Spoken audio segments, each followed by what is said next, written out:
నేనేదో ఒక glamour roles, not only glamour roles, ఇన్ని అవార్డులు నేను తెచ్చుకున్నాను అని అంటే నేను ఒక హీరోయిన్ చేశాను, తర్వాత కామెడీ, నేను చెయ్యని కామెడీయనే లేరు.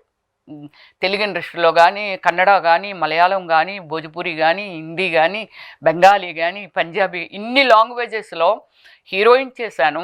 అలాగే నేను క్యారెక్టర్ ఆర్టిస్ట్ చేశాను, మంచి పర్ఫార్మెన్స్ రోల్ చేశాను, హీరోయిన్గా చేశాను. హీరోయిన్గా 19 మూవీ చేశాను నేను.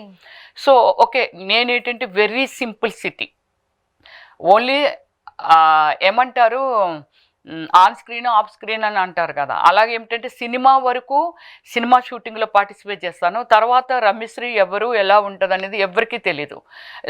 నా పర్సనల్ లైఫ్లో నా ఫ్యామిలీ కోసము లేదా నా కోసము నేను స్పెండ్ చేస్తాను అంతే టైంని.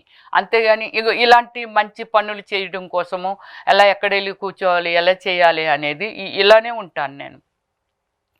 అందుకే నేను మరీ క్రేజీ కాదు, సోషల్ మీడియాలో క్రేజీ గర్ల్ని, కానీ బయట అంతా దీనిగా ఏమి ఉండను.